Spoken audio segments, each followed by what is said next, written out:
Hello everyone and welcome to today's topic, Internal Audits. My name is Glen Clarke, aka the ISO Guy, and today we are going to tackle a topic that is a real struggle for a lot of organizations and teach you how to get the most out of your internal audits. As most ISO-based management systems follow the Plan, Do, Check, Act, or PDCA model, internal audits represent one of the relatively few ways you have of checking your management system to ensure it is delivering the desired results. The results of the internal audit then become one of the key inputs to the management review process. I like to look at internal audits like any other investment, where we are looking to generate the greatest return on your time and resources. Capturing even small deficiencies or inefficiencies can go a long way to saving time and money, reducing risk, and increasing employee morale. But taken too far, internal audits can become a burdensome compliance exercise that fails to bring any return on your investment. One of the great things about the ISO standards is they provide a lot of flexibility in terms of how you want to conduct them. So let's take a look at a few of the common methodologies that companies use. The first option we are going to look at for conducting our internal audits is to mirror how an external audit is conducted and conduct the full system audit of our organization from beginning to end. The benefits to this approach is the audit is completed quickly and it covers the full process flow, where the outputs from one process become the inputs to the next process.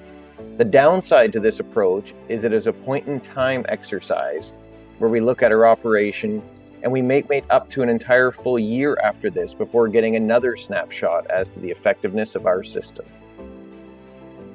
The next option becomes spacing out the auditing of your different processes throughout the year.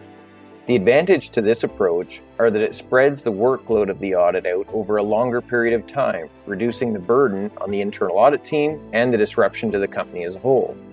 The drawbacks are that while you do get a wider snapshot in time of your system, because the audits are broken up, you lose the ability to see the full interaction between the processes, and it can make it more challenging to report the results of your audit findings at an annual management review meeting, as some of the results gathered from the audit can be dated and processes may have changed in the meantime.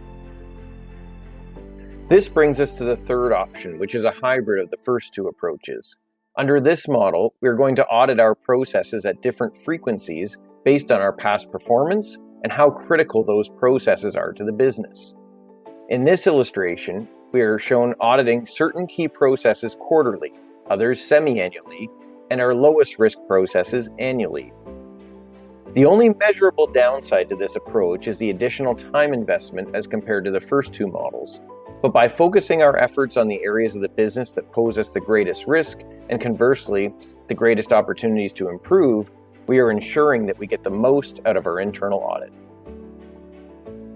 Once you have settled on a model for your internal audits that best suits your organization, there are a couple of key remaining elements that are critical to performing an effective internal audit.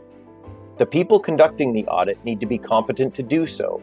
It is important to note that this is not an IQ test, and you have flexibility as an organization to determine what makes someone competent to conduct an internal audit within your organization. So number one, auditors need to have an understanding of the standard itself or the criteria that you are conducting the audit against. In addition to this, having general knowledge of the industry that you are auditing is important.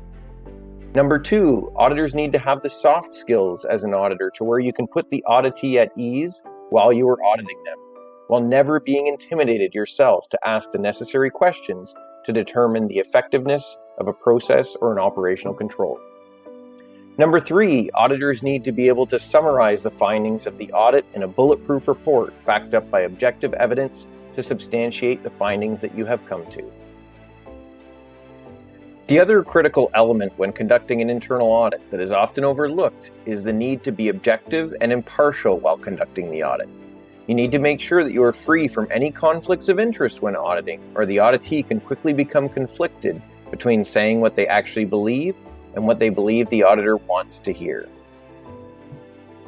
To avoid situations like this, it is a must to always have at least two internal auditors, if they're internal to the organization, to conduct the audit. This can be a real challenge for some small businesses, especially when people are wearing multiple hats. This is why many organizations choose to outsource their internal audits to an outside organization to avoid any potential conflicts. I strive to bring you entertaining and educational material in a very concise format. If you liked this video, make sure to give it a like. If you didn't like it, make sure to share it with someone else, as I'm sure they will.